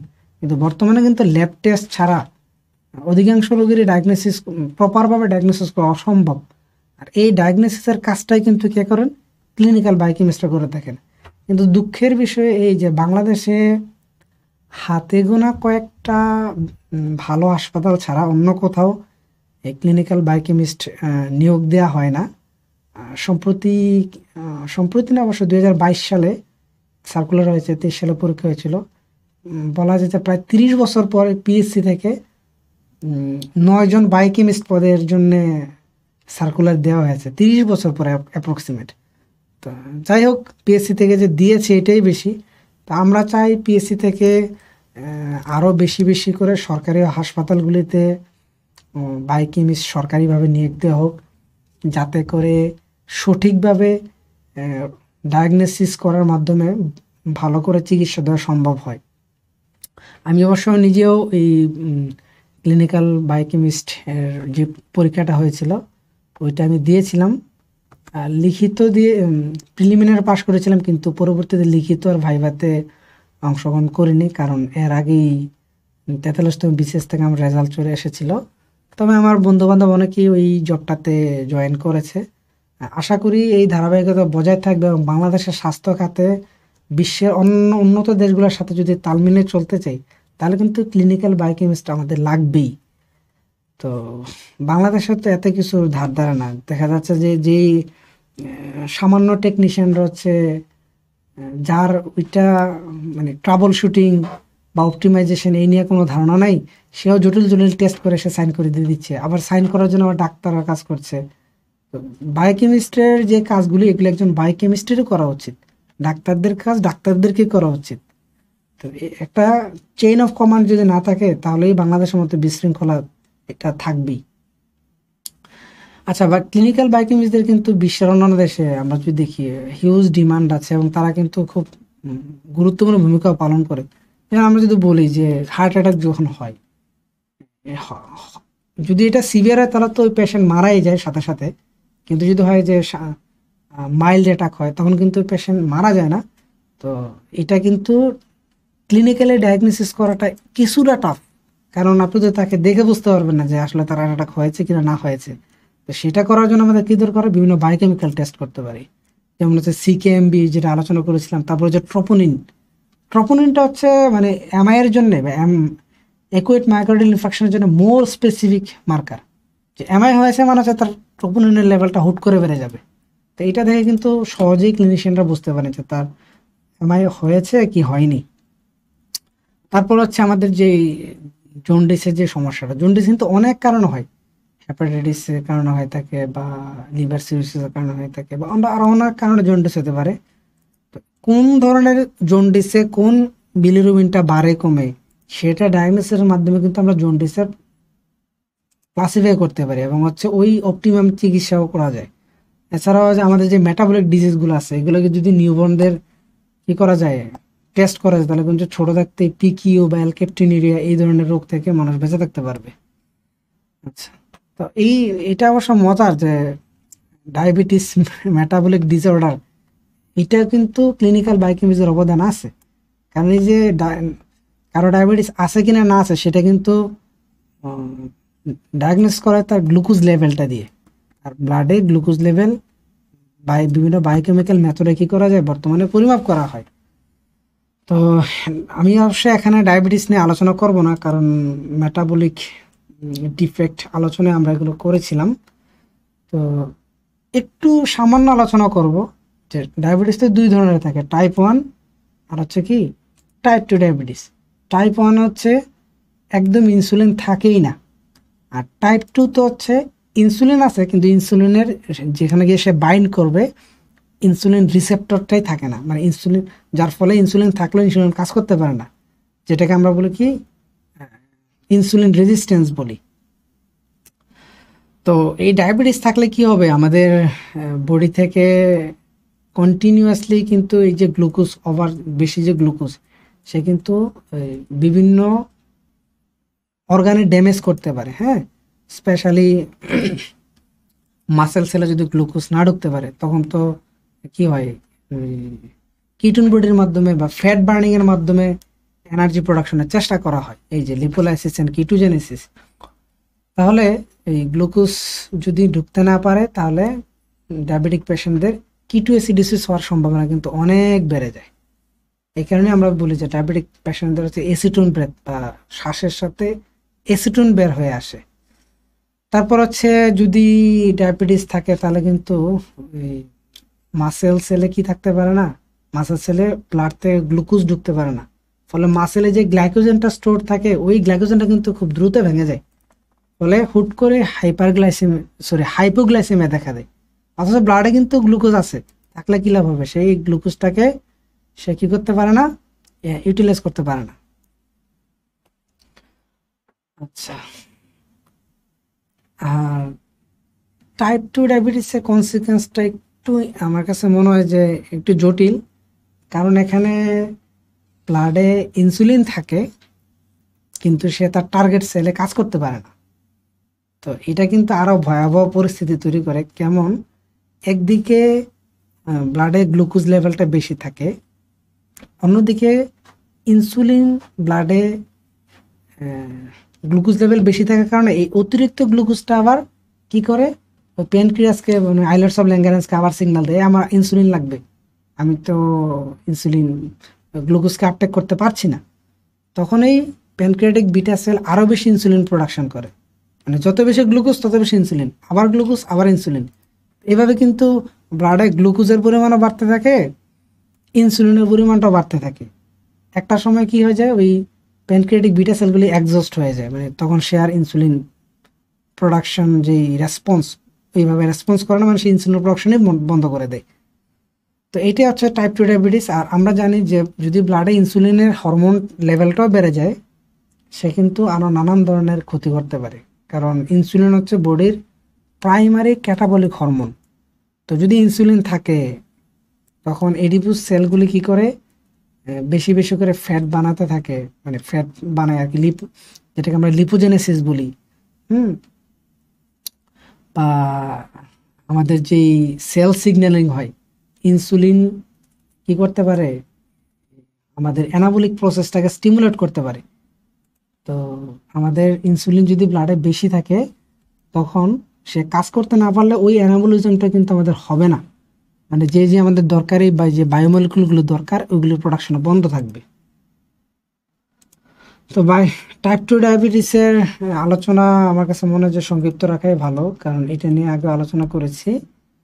আমরা টাইপ 1 হোক আর টাইপ 2 হোক, ডায়াবেটিস আছে কি না নাই সেটা মেজার করার জন্য কিন্তু ক্লিনিক্যাল বায়োকেমিস্টদের অনেক ভূমিকা আছে। যেমন ডায়াবেটিস আছে কি না আছে সেটা মেজার করার জন্য আমরা কি করি, ফাস্টিং প্লাজমা গ্লুকোজ আমরা ডিটারমাইন করি। মানে একটা পেশেন্টকে সারা রাত তাকে হচ্ছে কিছু, মানে সকালে খালি পেটে হচ্ছে উনি এসে গ্লুকোজ লেভেলটা চেক করেন, এটা যদি 7 থেকে বেশি হয়ে যায় তখন আমরা সেটাকে ডায়াবেটিস হিসেবে আইডেন্টিফাই করি। তারপর আরেকটা টেস্ট করি ওরাল গ্লুকোজ টলারেন্স টেস্ট বা ওজিটিটি। সেটা হচ্ছে পেশেন্টকে কিছু পরিমাণ একদম বিশুদ্ধ গ্লুকোজ খেতে দেওয়া হয় এবং খাওয়ার 2 ঘন্টা পরে দেখা যায় যে সে কি ওই গ্লুকোজটা ব্লাডে আছে নাকি না সে ব্লাড থেকে গ্লুকোজের লেভেলটা কমাতে সক্ষম হয়েছে। যদি দেখা যায় 2 ঘন্টা পরেও গ্লুকোজ হাই লেভেলই থেকে গিয়েছে, তখন আমরা বলি যে তার ডায়াবেটিস হয়েছে। তারপরে HbA1c মানে হচ্ছে গ্লাইকেটেড হিমোগ্লোবিন, এটা ডায়াবেটিস ডিটেকশনের ক্ষেত্রে কি বলবো সবচেয়ে স্পেসিফিক টেস্ট। কারণ একটা হিমোগ্লোবিন কিন্তু মোটামুটি আমরা যদি বলি আরবিসির সাথে তুলনা করি, অ্যাটলিস্ট 4 মাস তারা হচ্ছে ব্লাডে থাকে। তো দীর্ঘদিন যদি কারো ব্লাডে গ্লুকোজের লেভেল বেশি থাকে, তখন ওই গ্লুকোজগুলো কিন্তু হিমোগ্লোবিনের গায়ে এসেও যুক্ত হয়ে যায়, যেটাকে আমরা বলি কি গ্লাইকেটেড হিমোগ্লোবিন। এই গ্লাইকেটেড হিমোগ্লোবিন যদি কারো ব্লাড থেকে ডিটেকশন করা যায়, তাহলে বুঝতে হবে যে তার ডায়াবেটিস ছিল। তারপরে আমরা ওই যে ketone body, specially beta hydroxy butyrate যদি ডিটেকশন করতে পারি, তাহলে বুঝতে হবে যে তার ডায়াবেটিক কিটোএসিডিসিস আছে। কারণ ডায়াবেটিক কিটোএসিডিসিসের কারণে কিন্তু এই বিটা হাইড্রোক্সি বিউটারেটের লেভেলটা অস্বাভাবিকভাবে বেড়ে যায়। কারণ কি, সে তো গ্লুকোজ ভাঙতে পারছে না, তো সে ফ্যাট ভাঙে, আর ফ্যাট ভাঙলে হচ্ছে এটা প্রোডাকশন হয়। তো এই গ্লুকোজ এস্টিমেশনের জন্য আমরা অনেকগুলি আমরা কি করি অ্যাপ্রোচ আমাদের কাছে আছে। যেমন আমরা যদি স্যাম্পলের ক্ষেত্রে ভাগ করি, ফাস্টিং করি, যেটা একটু আগে আলোচনা করছিলাম, র্যান্ডম করি, বা টাইম ইন্টারভ্যাল করি, ওই ওরাল টলারেন্স টেস্ট যেটা। এটা ছাড়াও কিন্তু আমাদের কিন্তু আছে যে আমরা ব্লাডে গ্লুকোজ মাপি, ইউরিনে গ্লুকোজ মেপে দেখি যে ইউরিনের সাথে গ্লুকোজ বের হচ্ছে কিনা, এটাও কিন্তু একটা ডায়াবেটিসের ইন্ডিকেটর, যেটাকে আমরা বলি গ্লুকোসেমিয়া বলি আর কি। তো এই গ্লুকোজ চুরিয়ার ফলে কিন্তু ইউরিনে গ্লুকোজ যাবে। এবং প্রাচীন, আমি একটু মজার জিনিস শেয়ার করি আপনাদের সাথে, প্রাচীন কালে ডায়াবেটিস আছে কিনা নাই সেটা পরিমাপ করা হতো হচ্ছে এই ইউরিন থেকে। মানে হচ্ছে ওই এফেক্টেড পেশেন্টকে বলা হতো একটা জায়গায় প্রস্রাব করতে, যদিও এখানে ওই প্রস্রাবে যদি সুগার থাকতো তাহলে সেটা কি অন্যান্য ইনসেক্টগুলোকে অ্যাট্রাক্ট করতো, এ থেকে ডাক্তাররা, এনশিয়ান ডাক্তাররা ধরতেন আর কি যেন তার হয়তো বা ডায়াবেটিস আছে। আচ্ছা, বর্তমানে আমরা সবচেয়ে মডার্ন টেস্ট করি কি গ্লাইকেটেড প্রোটিন। এইটাকে মনিটরিংয়ের মাধ্যমে কি করতে পারি, আমরা ডায়াবেটিসকে একদম স্পেসিফিক্যালি আইডেন্টিফাই করতে পারি। এটা ছাড়াও কিন্তু অনেকগুলো প্যারামিটার আছে যেটা গ্লুকোজের লেভেলটাকে ভেরি করতে পারে স্যাম্পল টু স্যাম্পল। যেমন আমরা ভেনাস ব্লাডে এক ধরনের কনসেন্ট্রেশন পেতে পারি, আবার ক্যাপিলারি ব্লাডে আবার কনসেন্ট্রেশনটা কি হবে, ভেনাস ব্লাডের সাথে হুবহু মিল থাকবে না, একটু এদিক সেদিক হতে পারে। তো যখন গ্লুকোজ লেভেলটা এস্টিমেশন করা হয়, তখন হচ্ছে ওই রেসপেক্টিভ স্যাম্পলের টাইপের সাথে তাকে তুলনা করতে হবে, তুলনা করে বুঝতে হবে যে তার ডায়াবেটিস আছে কি না ডায়াবেটিস নাই। আরেকটা কমন ডিজিজ হচ্ছে আমাদের বিশেষত এই ভারতীয় উপমহাদেশে, সেটা হচ্ছে জন্ডিস। তো যদিও জন্ডিসের অনেক ধরনের কারণ আছে, মানে অনেকগুলি কারণে জন্ডিস হতে পারে, তবে সবগুলি কারণের আলটিমেট আউটকাম হচ্ছে যে বডিতে যদি বিলিরুবিনের লেভেলটা বেড়ে যায়, তখনই কি হয়, তার হাত পা সব জায়গায় বিলিরুবিন জমতে থাকে, পুরো বডিতে বিলিরুবিন জমতে থাকে। আর বিলিরুবিনের কালারটা হচ্ছে হলুদ। বডিতে বিলিরুবিন জমার কারণে তার পুরো বডিটা হচ্ছে হলদে হয়ে যায়। স্পেশালি যদি একটু চোখে দেখা যায় যে চোখের সাদা অংশটা হলুদ হয়ে যায়, যেটা দেখে আমরা বুঝতে পারি যে তার জন্ডিস আছে কি নাই। তো এই বিলিরুবিন প্রোডাকশন নিয়ে আমরা যদি একটু বলি, যে বিলিরুবিন কিন্তু উৎপন্ন করতে থেকে হিম থেকে। ওই যে আমরা আলোচনা করেছিলাম যে আমাদের যে ইরেথ্রোসাইটগুলি থাকে বা আরবিসি থাকে, তাদের লাইফ স্প্যান যখন শেষ হয়ে যায়, মানে 120 দিন পরে লিভার এবং স্প্লিনে তারা কি হয়ে যায়, ডেস্ট্রয় হয়ে যায়। এবং ডেস্ট্রয় হয়ে হিম অংশটা মেটাবলাইজড হয়ে কি হয়, হিমোগ্লোবিন তৈরি। আমি একটু লিখি, হিমো, আচ্ছা হিম, হিম অংশটা কি হয়, বিলিরুবিনে কনভার্ট।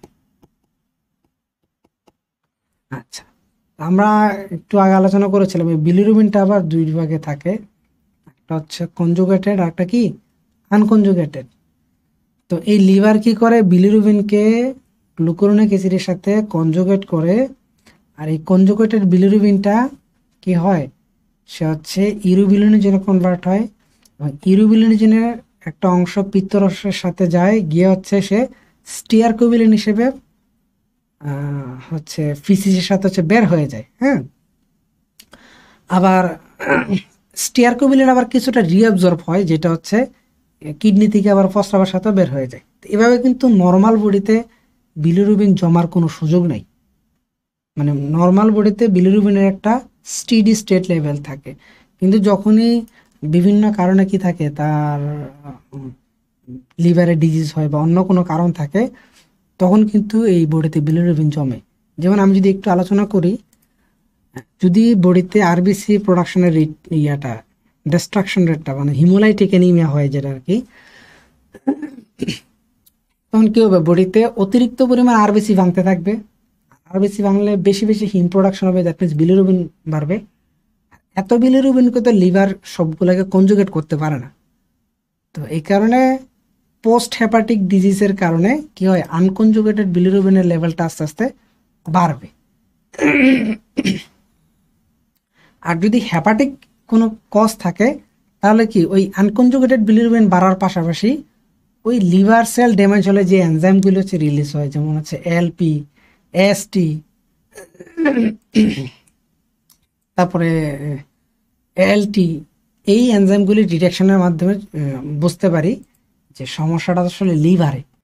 তাহলে দেখেন যে কোনো কারণে যদি লিভারের সমস্যা থাকে, তাহলে কিন্তু ওই লিভারের এনজাইমগুলিও এলটি, এসটি, এলপি এগুলি বাড়বে। এবং এগুলি বাড়ার পাশাপাশি কী হবে, ওই কনজুগেটেড বিলিরুবিনটা কিন্তু কমে যাবে। মানে সে হচ্ছে কনজুগেশন হইতে পারবে না, কারণ লিভারের সমস্যা আছে। তো তখন কনজুগেটেড বিলিরুবিন কমলে তার বাকি পাথওয়েগুলো তো হচ্ছে সে এফেক্ট করবে আর কি। তো এইভাবে কনজুগেটেড আর আনকনজুগেটেড বিলিরুবিন এবং প্লাস হচ্ছে অন্যান্য লিভার এনজাইম মেজারমেন্টের মাধ্যমে আমরা লিভার ফাংশন টেস্ট করতে পারি। আমরা এখানে একটা চার্ট দিয়েছি, এটা একটা আপনারা দেখবেন যে ডিফারেন্ট টাইপ অফ জন্ডিসে বিভিন্ন বায়োকেমিক্যাল মার্কারের ওঠানামাটা কেমন হয়, এই জিনিসটা একটু দেখবেন। তাহলে আমরা যেটা আলোচনা করছিলাম যে জন্ডিস মূলত তিনটা কারণ হয়, প্রি হেপাটিক, হেপাটিক এবং পোস্ট হেপাটিক। তো তিনটা জন্ডিসকে কিন্তু আমরা ডায়াগনোসিস করতে পারি হচ্ছে বিলিরুবিন মেজার করে। যে প্রি হেপাটিক একটু কারণগুলো একটু বলে দেই, যে লিভারে পৌঁছার আগেই যদি হিমোলাইসিস হয়ে যায়, ম্যালেরিয়া, সিকেল সেল অ্যানিমিয়া থাকে, তখন কিন্তু আরবিসি ডিস্ট্রাকশনের হার বেশি হবে, ফলে জন্ডিস হওয়ার সম্ভাবনা থাকে। হ্যাঁ, হেপাটিক যদি লিভার নিজে আক্রান্ত হয়, সিরোসিস বলেন বা হেপাটিক ভাইরাল হেপাটাইটিস বলেন, বা লিভার ড্যামেজের কারণে কি হয়,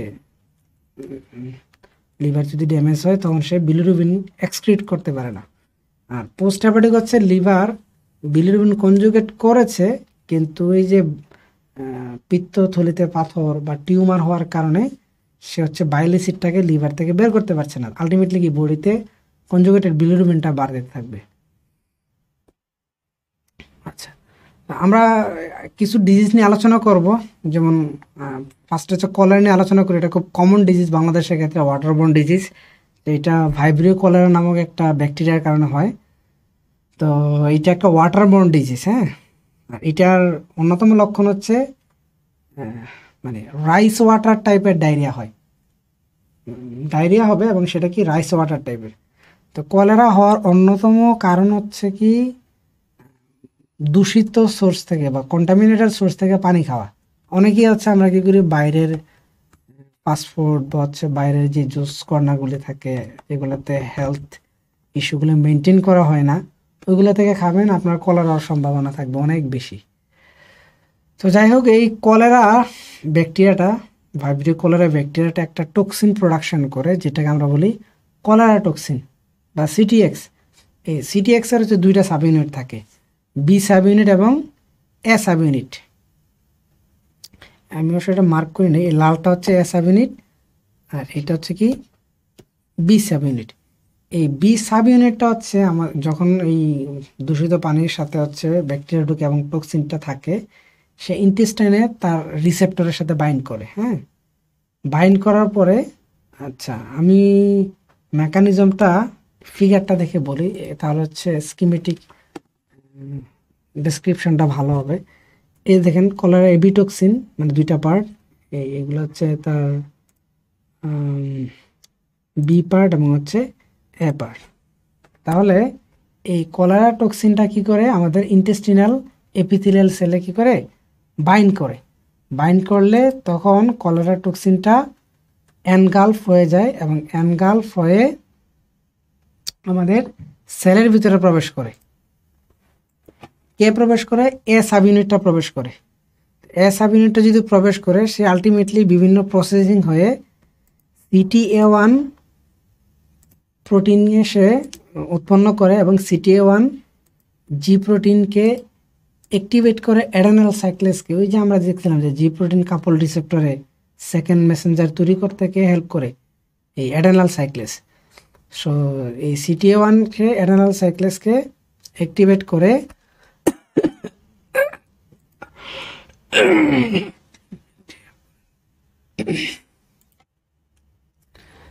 আচ্ছা দেখেন, আমরা দেখব যে কিভাবে কলেরা টক্সিনটা আমাদের এপিথেলিয়াল ইন্টেস্টিনাল এপিথেলিয়াল সেলগুলোতে কাজ করে। তো কলেরা টক্সিনের a subunit b subunit থাকে। বি সাব ইউনিট হচ্ছে তার গ্যাংলিওসাইট রিসেপ্টরে গিয়ে বাইন্ড করে, বাইন্ড করলে পুরো হচ্ছে সে টক্সিনটা সেলের ভিতরে প্রবেশ করে ফেলে এন্ডোসাইটোসিসের মাধ্যমে। তখন সেটা বিভিন্ন গোলজি অ্যাপারেটাস বা এন্ডোপ্লাজমিক রেটিকুলামে মডিফিকেশনের মাধ্যমে এ সাব ইউনিটটা হচ্ছে অ্যাক্টিভ হয়। আর অ্যাক্টিভ এ সাব ইউনিটটা হচ্ছে জি প্রোটিনকে অ্যাক্টিভ করে দেয় এবং হচ্ছে এই জি প্রোটিন কি করে অ্যাডেনাল সাইক্লেসকে সে হচ্ছে অ্যাক্টিভেট করে। আমরা হচ্ছে ওই যে জিপিসিআর এর অ্যাক্টিভিটিতে আমরা দেখেছি যে জিপিসিআর কি করে, সে হরমোন এসে বাইন্ড করার ফলে অ্যাডেনাল সাইক্লেস সাইক্লিক এমপি তৈরি করে। তো আমাদের এই এ সাব ইউনিটটা হচ্ছে ওই জিপিসিআর রিসেপ্টরের কাজটাকে সে হ্যাক করে ফেলে। হ্যাঁ, সে কি করে এই জি প্রোটিনের যে আলফা সাব ইউনিটটা থাকে সেটাকে হচ্ছে এই এডিবি রাইবোসাইলেশন করে ফেলে এবং হচ্ছে জিটিপিএসটাকে ইনঅ্যাক্টিভেট করে দেয়, যাতে করে অ্যাডেনাল সাইক্লেস সে কন্টিনিউয়াস হচ্ছে সে অ্যাক্টিভেট থাকে। তাহলে দেখেন তো এই এ সাব ইউনিট আসার কারণে অ্যাডেনাল সাইক্লেস যদি কন্টিনিউয়াস অ্যাক্টিভ থাকে তাহলে কি সে কন্টিনিউয়াস সিএমপি বানাতেই থাকবে, সিএমপি বানাবে তৈরি করবে, তাহলে সিএমপির পরিমাণটা অনেক বাড়তে থাকবে না? তাহলে এই ইন্টেস্টিনাল এপিথেলিয়াল সেলে যদি সিএমপির কনসেন্ট্রেশনটা অ্যাবনর্মালি বেড়ে যায়, এই সিএমপিটা হচ্ছে সেকেন্ড মেসেঞ্জার হিসেবে কাজ করে, তখন সে ওই এপিথেলিয়াল সেলে সিএফটিআর চ্যানেলকে ইনসার্ট করে, মানে সিএফটিআর চ্যানেলের সিনথেসিসকে সে বাড়িয়ে দেয়। তখন সিএফটিআর চ্যানেল যদি ইন্টেস্টিনাল এপিথেলিয়াল সেলে ইনসার্ট হয় তখন কি হয়, এই সিএফটিআর দিয়ে আমাদের ওই ইন্টেস্টিনাল সেলে যত ধরনের নেগেটিভ অ্যানায়ন আছে, specially chloride ion, bicarbonate ion এবং হচ্ছে পানি, এরা হচ্ছে বের হয়ে যায়, এরা হচ্ছে ইন্টেস্টিনাল সেল থেকে বের হয়ে যায়। তাহলে কি বডির পানি এবং হচ্ছে অন্যান্য নেগেটিভ আয়নগুলো কোথায় যাচ্ছে? বডি থেকে ইন্টেস্টিনাল লুমেনে যাচ্ছে। এই লুমেনে অতিরিক্ত পানি জমতে জমতে এইটা কি হয়ে যায়, হচ্ছে বের হয়ে যায়। ওয়াটার স্টুল যেটা আমরা যেটাকে ডায়রিয়া বলে থাকি, এটাই ডায়রিয়া আকারে বের হয়ে যায়। এবং যেহেতু নেগেটিভ আয়ন বের হয়ে যাচ্ছে, তাহলে কি পাশাপাশি আমাদের যে পজিটিভ আয়নগুলো সেলে থাকে ওইগুলো কিন্তু নেগেটিভ আয়নগুলোর সাথে বের হয়ে যায়। তাহলে ডায়রিয়াতে আমাদের ইলেকট্রোলাইট সিভিয়ার ইমব্যালেন্স তৈরি হয়। তাহলে ডায়রিয়াতে একদিকে কি হয়, আমাদের ওয়াটার লস হয়, তারপর হচ্ছে সিভিয়ার ইলেকট্রোলাইট ইমব্যালেন্স হয়। এইভাবে হচ্ছে কলেরা টক্সিনটা কাজ করে বডিতে। এখন এই ডায়রিয়াটা কিন্তু আবার শুধু যে কলেরার কারণে ডায়রিয়া হয় ব্যাপারটা এমন না, আরও ডায়রিয়ার ক্লাসিফিকেশন আছে, আমরা সেগুলি দেখব। একটা হচ্ছে অসমোটিক ডায়রিয়া, হ্যাঁ, আরেকটা হচ্ছে সিক্রেটরি ডায়রিয়া। এই দুটোর মাঝে কিন্তু একটু পার্থক্য করতে হবে।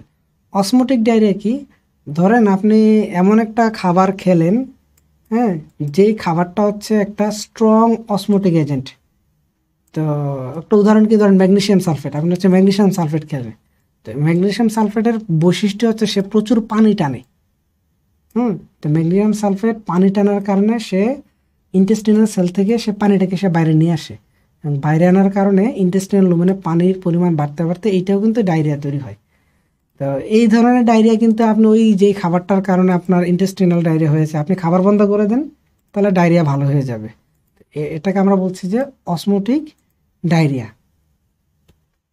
আর সিক্রেটরি ডায়রিয়া হচ্ছে যে আপনার ইন্টেস্টিনাল সেলটা অ্যাক্টিভলি সিক্রেশন করে, যে আমরা দেখলাম যে কলেরা টক্সিনটা এসে বাইন্ড করার কারণে কি হচ্ছে, ইন্টেস্টিনাল সেল থেকে কন্টিনিউয়াসলি ক্লোরাইড আয়ন সহ আমাদের কি ইলেকট্রোলাইটগুলি পানি সহ বের হয়ে যাচ্ছে। এটা হচ্ছে আমাদের সিক্রেটরি ডায়রিয়া। এই সিক্রেটরি ডায়রিয়ার জন্য আমাদের কি দরকার, অবশ্যই কোনো না কোনো অ্যান্টিটক্সিন দরকার। যেমন কলেরা টক্সিনের ক্ষেত্রে সেটা সিটিএক্স আসে, বা অন্যান্য কিছু ব্যাকটেরিয়ার জন্য আমাদের ডায়রিয়া হতে পারে।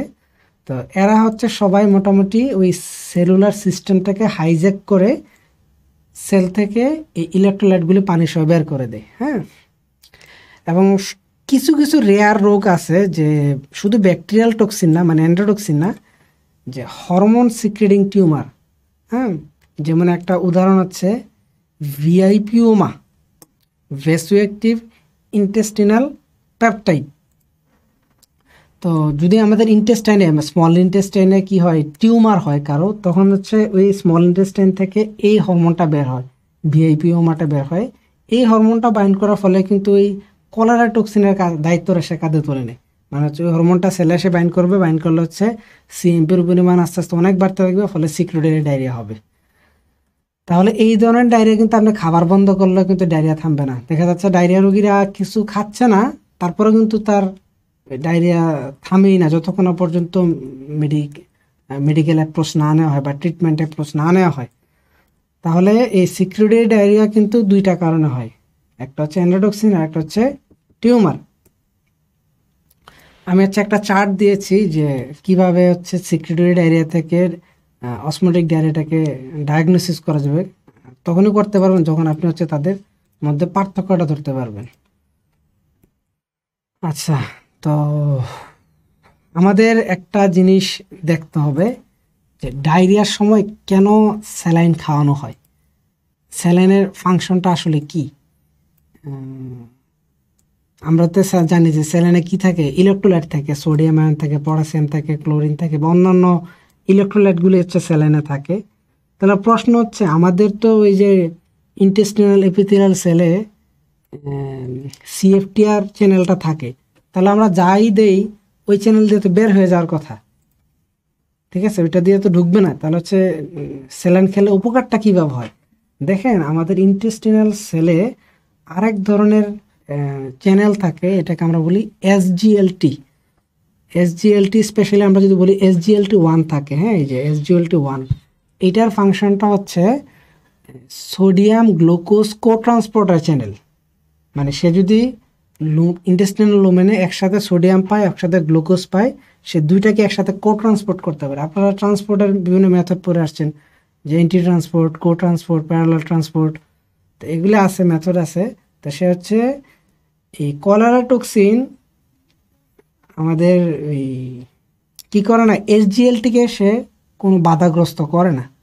তাহলে কি হবে, যদি আপনি কলেরা পেশেন্টকে ওরাল রিহাইড্রেশন স্যালাইন দেন, মানে হচ্ছে সোডিয়ামও দেন আবার গ্লুকোজ দেন, তাহলে এই সোডিয়াম গ্লুকোজ কো ট্রান্সপোর্টার মাধ্যমে কি করবে, গ্লুকোজ এবং সোডিয়াম কোথায় ঢুকবে, ইন্টেস্টিনাল সেলে প্রবেশ করবে।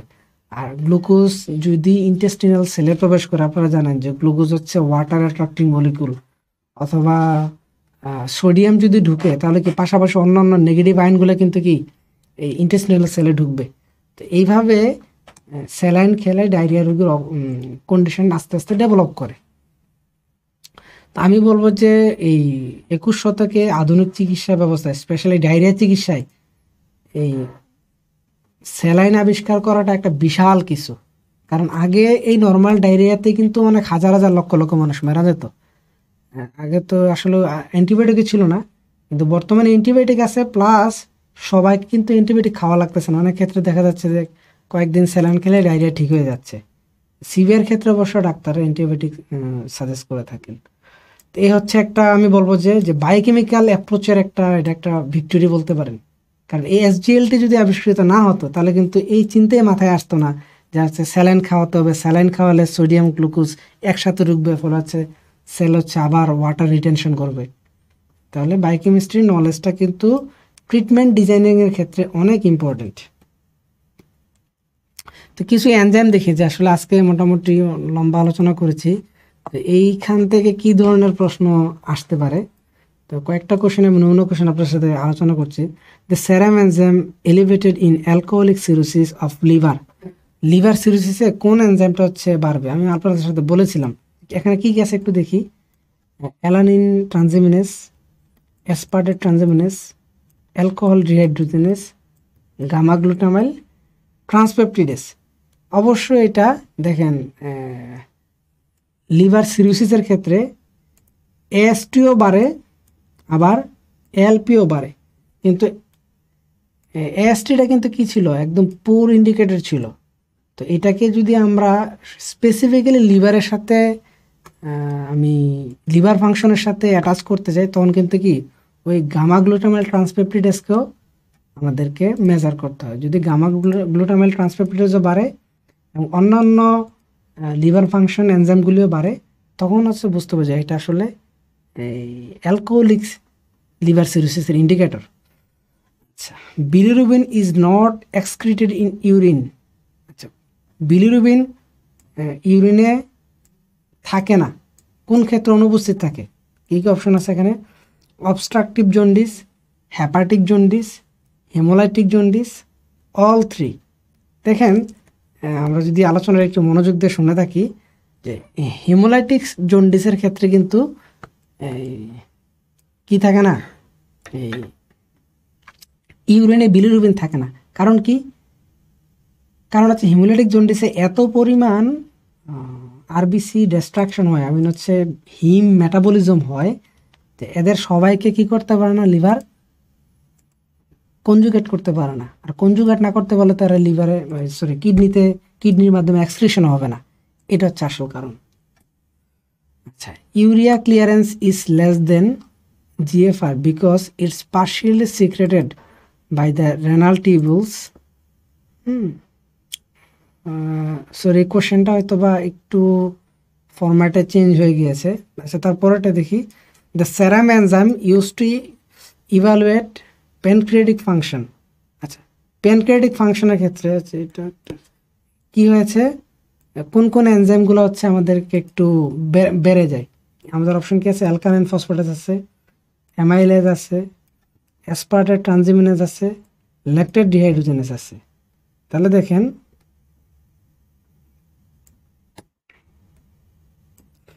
যে প্যানক্রিয়াস থেকে